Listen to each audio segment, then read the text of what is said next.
All right, we're going to work on finding the truth values of these conditional statements that we just learned about. So the truth value of a statement is true or false. So if I say, what's the truth value of this statement? Even though the word truth is part of that truth value, a truth value could be a true statement or it could be a false statement. So false is a truth value.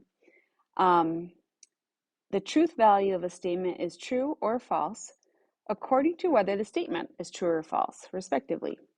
A truth table lists all the possible combinations of truth values for two or more statements.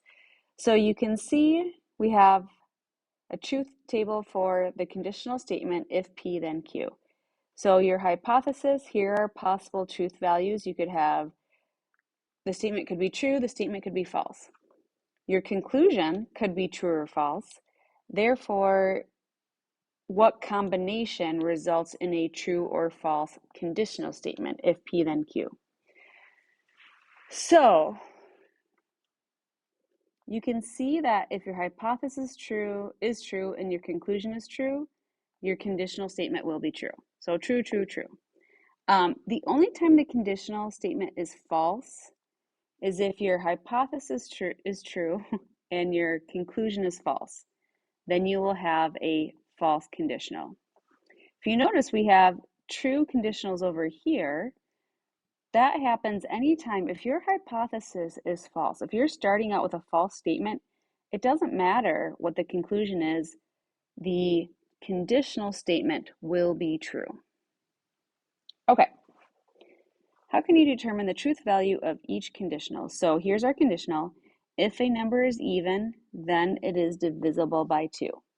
So if a number is even, that's our hypothesis, P. It is divisible by 2 is Q. So do we think this is true or false? So let's say you have an even number. So true, we're working with even numbers. Is it divisible by 2? True.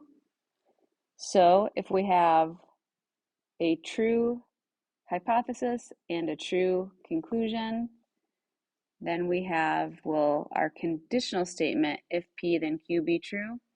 Yes, it is. So this conditional statement is a true statement.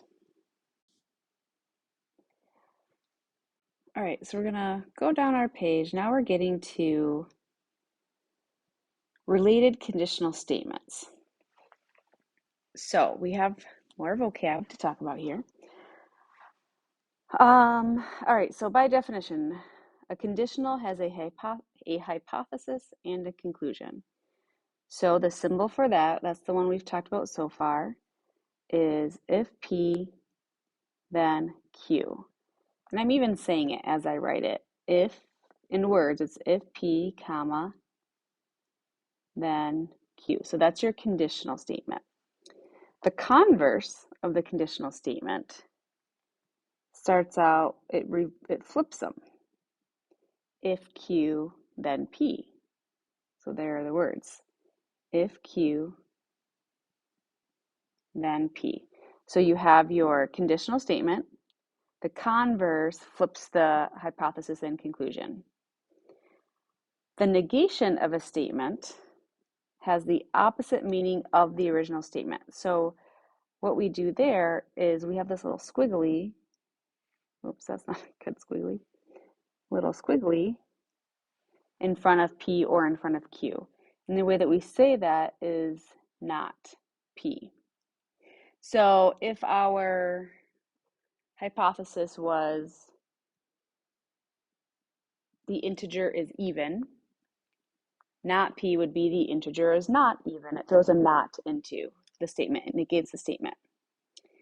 All right, then we have an inverse. An inverse is obtained by negating both the hypothesis and the conclusion of the conditional. So we take our conditional, if P then Q, and we negate both of them. So if not P, then not Q. We'll write that out in words. If not P, comma, then not Q. All right, and the last one is a contrapositive. So this is obtained by negating and reversing both the hypothesis and the conclusion.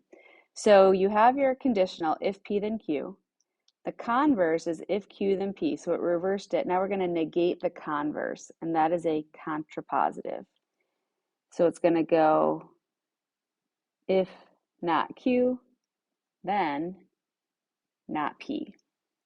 And then I'll write that out in words. If not Q, then not P. So you have conditional statements, but then it can have a converse. You can negate parts of the statement. Then there's an inverse and a contrapositive.